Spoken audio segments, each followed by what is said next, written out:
Salut tout le monde, aujourd'hui on se retrouve dans une nouvelle vidéo pour la première vidéo de l'année qui va être sur la césure. On est parti.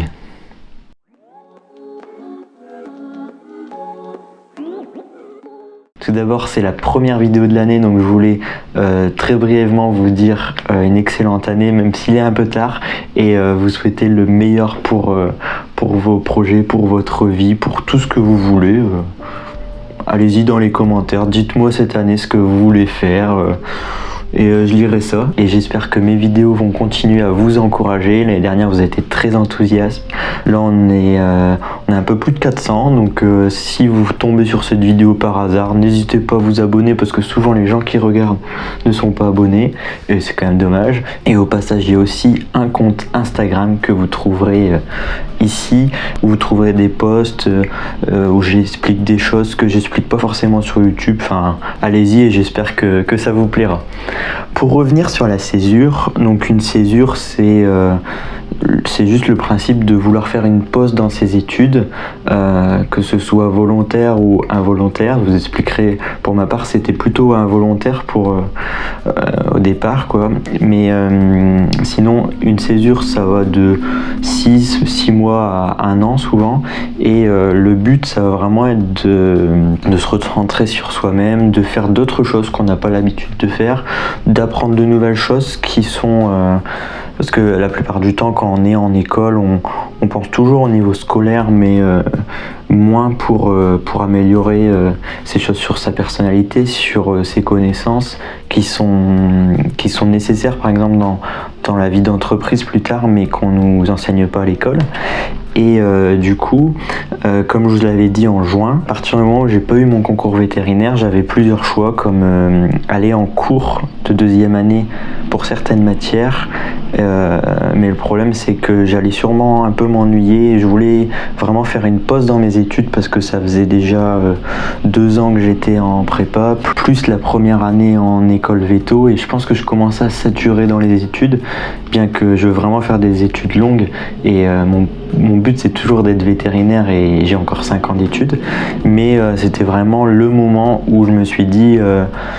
je pourrais partir sans avoir d'accroche nulle part, et de pouvoir un peu faire ce que je veux. Vous allez voir, finalement le Covid il a un peu réduit ce que je voulais faire, mais je suis très content d'avoir fait ça. Dans un premier temps, je voulais aussi vous dire que c'est pour ça qu'il y a eu moins de vidéos sur la chaîne, parce que j'ai voulu prendre un petit peu de recul, et aussi je vous ai proposé d'autres vidéos comme les vidéos en Allemagne où je vous expliquais un peu ce que je faisais, qui a touché beaucoup moins de monde, mais ce qui est normal parce que c'est pas vraiment le sujet exactement de la chaîne, mais c'était aussi pour vous montrer que pendant les études vétérinaires ou d'autres études, on peut avoir une pause comme ça et pouvoir partir à l'étranger. Ça peut être une chance pour plus tard, pourquoi pas, ça pourra être un plus pour moi, j'en suis même sûr. Et en plus de faire une pause dans ses études pour apprendre de nouvelles choses, c'est aussi, je trouve, le moment de se dire aujourd'hui je suis en train de faire un peu autre chose, et est-ce que j'ai vraiment toujours envie de faire la chose que je pense que je veux vraiment faire. Et pour ma part par exemple, après les un peu plus de 6 mois où j'ai plus fait de cours du tout, je me suis vraiment rendu compte que c'était vraiment les études vétérinaires qui me rendaient heureux, que je voulais vraiment continuer ça, même si le cursus est un peu compliqué en France, où il y a un concours qui est compliqué à avoir, et en Belgique il y a aussi un concours, et c'est des étapes qui sont un peu compliquées dans la vie parce qu'on donne beaucoup de soi-même mais on n'a pas toujours le retour. Et ce que je trouve ça intéressant, c'est de vraiment s'interroger sur est-ce que c'est vraiment la chose qu'on veut faire. Ensuite, il y a quelques personnes qui m'ont du coup interrogé sur la césure et m'ont demandé mais qu'est-ce qu'on fait dans une césure. Et moi je pense que chacun, en fonction de ses envies, de ce qu'il veut faire et de ce qu'il veut découvrir, peut faire ce qu'on veut. Par exemple, moi j'ai fait du woofing, c'était être hébergé et être nourri en échange de travailler dans une ferme ou dans un truc qui s'accroche à l'agriculture un peu développement durable, biologique. Et ça peut être quelque chose de très intéressant, surtout que ça se rapprochait quand même de mon cursus vétérinaire avec le fromage, les animaux. Et si vous pouvez faire un truc qui est en rapport avec vos passions, pas forcément avec vos études, mais quelque chose qui va vraiment vous passionner, vous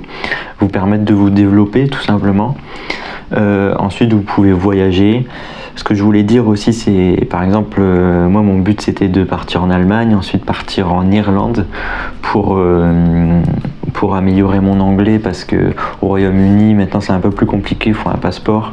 Mais le problème c'est qu'avec le Covid, la période où j'ai voulu y aller, j'ai pas pu y aller, et du coup c'était un peu dommage. Mais bon, j'ai fait d'autres choses. Tout ça pour vous dire que ce qui est surtout très important de se mettre dans la tête, c'est que si vous êtes amené un jour à faire une césure, si vous posez la question, déjà si vous vous posez la question de faire une césure, c'est que c'est sûrement que vous avez besoin d'en faire une, et c'est pas grave du tout. Au contraire, moi je trouve ça une expérience très très enrichissante. Et ce que d'autres gens font aussi, c'est des services civiques. Il y en a aussi qui montent leur entreprise en tant qu'auto-entrepreneur en plus de leurs études. Il y en a qui travaillent un peu pour gagner un peu de sous pour financer leurs études après. Et pour moi, il n'y a pas de mauvaise solution. La seule chose, c'est qu'il faut faire quelque chose. Parce que pour moi, il y a plusieurs pièges dans la césure. C'est le fait de se mettre à rien faire. Si vous restez tous les jours dans votre lit, que vous levez à midi et que vous faites rien, vous allez commencer à avoir la flemme de tout, de plus vouloir aller travailler. Vous allez retourner en cours et vous aurez plus du tout envie d'étudier. Vous serez plus la même personne. Et en fait, le principe de la césure, c'est vraiment de se développer, et finalement en fait vous allez faire tout l'inverse. Donc profitez-en pour rencontrer des gens, pour être plus sociable, et être content d'être avec des gens, parce que la période de Covid nous a un peu désociabilisés, et des fois ça peut vraiment permettre de faire des rencontres. Oui, tout est lié dans le sens où surtout il faut faire quelque chose qui est très intéressant, qui vous motive. Pourquoi pas faire des choses que d'habitude vous n'avez plus le temps de faire. Ça peut être des banalités, mais des choses qui vous prennent peut-être pas forcément beaucoup de temps, mais faire un petit peu de sport, ou vous mettre à une activité que vous avez toujours dit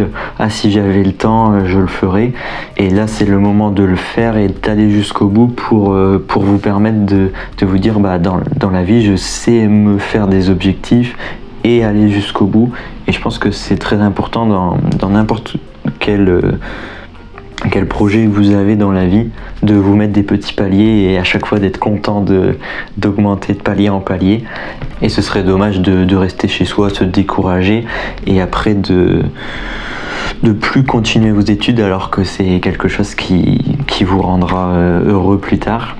Le dernier petit piège qu'il peut avoir dans une césure, c'est de ne plus avoir le rythme de l'école, parce que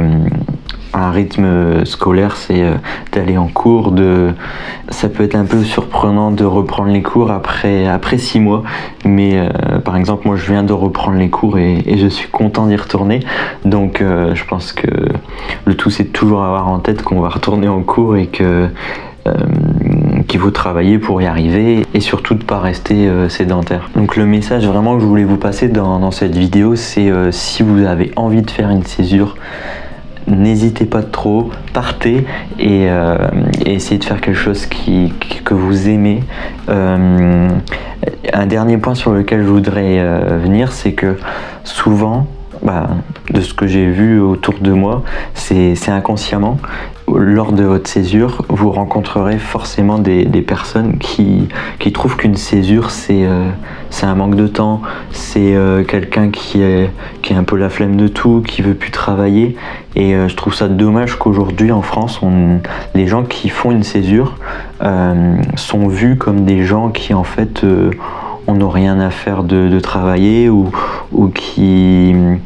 voyagent pour le plaisir, et qu'en fait on les voit comme des gens qui profitent de la société, alors que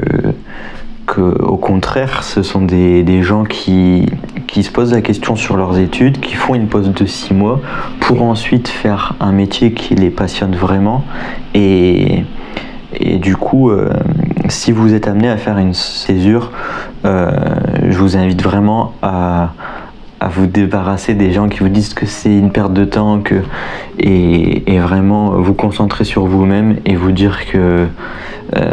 c'est pas parce que les autres pensent ça que c'est mauvais et ce sera un vrai plus pour vous et ça vous permettra de vous rendre compte